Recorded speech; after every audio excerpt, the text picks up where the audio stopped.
Artículo 1123. Cuando las condiciones tengan por objeto resolver la obligación de dar, los interesados, cumplidas aquellas, deberán restituirse lo que hubiesen percibido. En el caso de pérdida, deterioro o mejora de la cosa, se aplicarán al que deba hacer la restitución las disposiciones que respecto al deudor contiene el artículo precedente.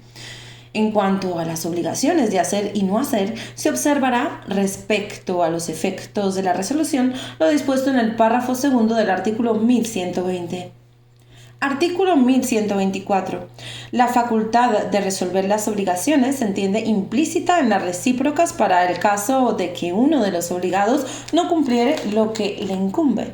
El perjudicado podrá escoger entre exigir el cumplimiento o la resolución de la obligación con el resarcimiento de daños y abono de intereses en ambos casos. También podrá pedir la resolución, aun después de haber optado por el cumplimiento, cuando éste resultara imposible. El tribunal decretará la resolución que se reclame a no haber causas justificadas que le autoricen para señalar plazo. Esto se entiende sin perjuicio de los derechos de terceros adquirientes con arreglo a los artículos 1295 y 1298 y a las disposiciones de la ley hipotecaria. Sección segunda. De las obligaciones a plazo. Artículo 1125. Las obligaciones para cuyo cumplimiento se haya señalado un día cierto solo serán exigibles cuando el día llegue. Entiéndese por día cierto aquel que necesariamente ha de venir, aunque se ignore cuándo. Si la incertidumbre consiste en si ha de llegar o no el día, la obligación es condicional y se regirá por las reglas de la sección precedente. Artículo 1126. Lo que anticipadamente se hubiese pagado en las obligaciones a plazo no se podrá repetir. Si el que pagó ignoraba cuando lo hizo la existencia del plazo, tendrá derecho a reclamar del acreedor los intereses o los frutos que éste hubiese percibido de la cosa. Artículo 1127. Siempre que en las obligaciones se designa un término, se presume establecido en beneficio de acreedor y deudor, a no ser que del tenor de aquellas o de otras circunstancias resultara haberse puesto en favor del uno o del otro. Artículo 1128. Si la obligación no señalare plazo, pero de su naturaleza y circunstancias se dedujere que ha querido concederse al deudor, los tribunales fijarán la duración de aquel. También fijarán los tribunales la duración del plazo cuando éste haya quedado a voluntad del deudor. Artículo 1129. Perderá el deudor todo derecho a utilizar el plazo. Primero, cuando después de contraída la obligación resulte insolvente, salvo que garantice la deuda. Segundo, cuando no otorgue al acreedor las garantías a que estuviese comprometido. Tercero, cuando por actos propios hubiese disminuido aquellas garantías después de establecidas y cuando por caso fortuito desaparecieran, a menos que sean inmediatamente sustituidas por otras nuevas e igualmente seguras. Artículo 1130. Si el plazo de la obligación está señalado por días a contar desde uno determinado, quedará éste excluido del cómputo que deberá empezar en el día siguiente. Sección tercera. De las obligaciones alternativas. Artículo 1131. El obligado, alternativamente a diversas prestaciones, debe cumplir por completo una de estas. El acreedor no puede ser compelido a recibir parte de una y parte de otra. Artículo 1132. La elección corresponde al deudor a menos que expresamente se hubiese concedido al acreedor.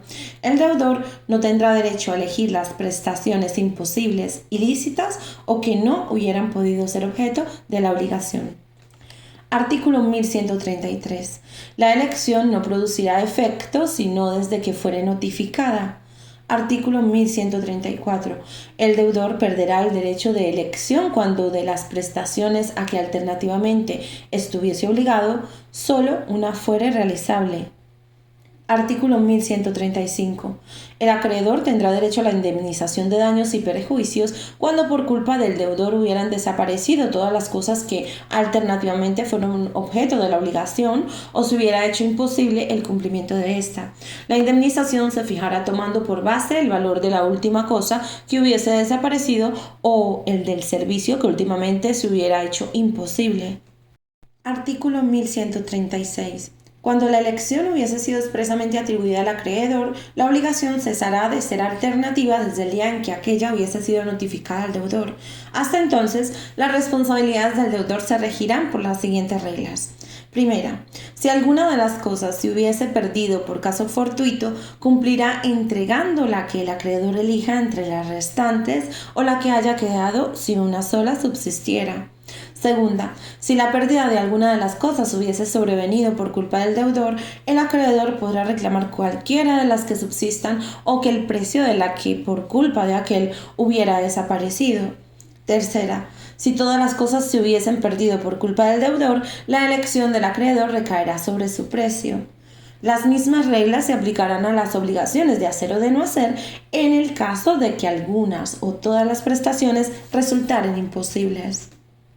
Sección cuarta. De las obligaciones mancomunadas y de las solidarias. Artículo 1137. La concurrencia de dos o más acreedores o de dos o más deudores en una sola obligación no implica que cada uno de aquellos tenga derecho a pedir, ni cada uno de estos deba prestar íntegramente las cosas objeto de la misma. Solo habrá lugar a esto cuando la obligación expresamente lo determine, constituyéndose con el carácter de solidaria. Artículo 1138. Si el texto de las obligaciones a que se refiere el artículo anterior no resulta otra cosa, el crédito o la deuda se presumirán divididos en tantas partes iguales como acreedores o deudores haya, reputándose créditos o deudas distintos unos de otros. Artículo 1139. Si la división fuera imposible, solo perjudicarán al derecho de los acreedores los actos colectivos de estos y solo podrá hacerse efectiva la deuda procediendo contra todos los deudores. Si alguno de estos resultare insolvente, no estarán los demás obligados a suplir su falta. Artículo 1140. La solidaridad podrá existir aunque los acreedores y deudores no estén ligados del propio modo y por unos mismos plazos y condiciones. Artículo 1141. Cada uno de los acreedores solidarios puede hacer lo que sea útil a los demás, pero no lo que les sea perjudicial. Las acciones ejercitadas contra cualquiera de los deudores solidarios perjudicarán a todos estos.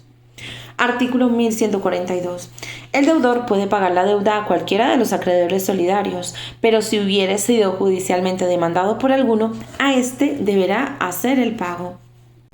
Artículo 1143. La novación, compensación, confusión o remisión de la deuda hechas por cualquiera de los acreedores solidarios o con cualquiera de los deudores de la misma clase extinguen la obligación sin perjuicio de lo dispuesto en el artículo 1146. El acreedor que haya ejecutado cualquiera de estos actos, así como el que cobre la deuda, responderá a los demás de la parte que les corresponde en la obligación. Artículo 1144.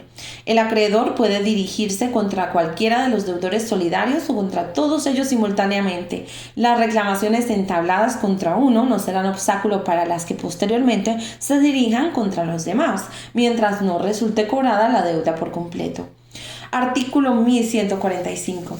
El pago hecho por uno de los deudores solidarios extingue la obligación. El que hizo el pago solo puede reclamar de sus codeudores la parte que a cada uno corresponda con los intereses del anticipo. La falta de cumplimiento de la obligación por insolvencia del deudor solidario será suplida por sus codeudores a prorrata de la deuda de cada uno. Artículo 1146. La quita o remisión hecha por el acreedor de la parte que afecte a uno de los deudores solidarios no libra a éste de su responsabilidad para con los codeudores, en el caso de que la deuda haya sido totalmente pagada por cualquiera de ellos. Artículo 1147. Si la cosa hubiese parecido la prestación, se hubiese hecho imposible sin culpa de los deudores solidarios, la obligación quedará extinguida. Si hubiese mediado culpa de parte de cualquiera de ellos, todos serán responsables para con el acreedor del precio y de la indemnización de daños y abono de intereses, sin perjuicio de su acción contra el culpable o negligente. Artículo 1148. El deudor solidario podrá utilizar contra las reclamaciones del acreedor todas las excepciones que se deriven de la naturaleza de la obligación y las que le sean personales. De las que personalmente correspondan a los demás, solo podrá servirse en la parte de deuda de que éstos fueren responsables.